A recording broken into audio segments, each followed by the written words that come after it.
वगैरे असतं ना, दुप्पट तिप्पट आणि तुम्ही फसून जाता. तुम्हाला काय वाटतं की मुलगा दुप्पट, तुम्ही माणूसला 1 विटा मुलाला 2 विटा लावणार. असं कसं, मुलगा जास्त विटा कसं काय लावल? थोडं लॉजिकली बघायचं. कार्यक्षमता कळाली. दुसऱ्या स्टेपला मी काय सांगितलं होतं? एकूण काम सांगितलं होतं. दुसऱ्या स्टेपला एकूण काम काय दिले? 8 मुलं म्हणजे 8 बॉईज व 12 पुरुष म्हणजे सोबतच आहे ना, आणि 12 माणसं सोबत आहे. यांचा ग्रुप एकत्र आहे बघा, यांचा ग्रुप एकत्र आहे.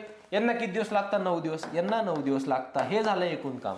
यांच्या ग्रुपला एकूण दिवसाने गुणायचं. बघा याचा अर्थ होतो, बीचा अर्थ एक मुलगा एका दिवसात 1 वीट लावल. याचा अर्थ एक माणूस दिवसाला 2 विटा लावल. इथं काय होईल बघा, एक माणूस एक मुलगा दिवसाला 1 वीट, तर 8 निघूनल्यावर म्हणजे काय? 8 मुलांचं दिवस एका दिवसाचं काम. इथं बघा, एक माणूस दिवसाला 2 विटा, गुणिले 12 म्हणजे काय? 12 माणसांचं एका दिवसाचं काम.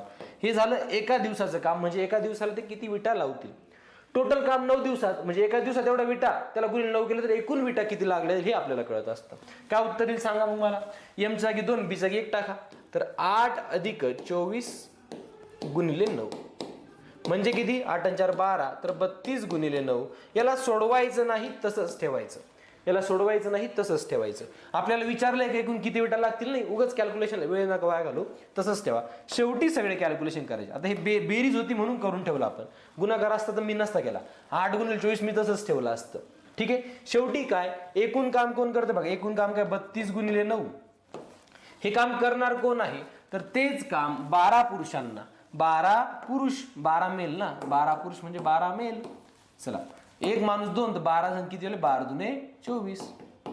12 दुने 24 कळालं प्रत्येकाला? उत्तर काय येणार? 12 गुणिले 2 म्हणजे 24 लिहितो डायरेक्ट, छोटं गुणाकार येतं.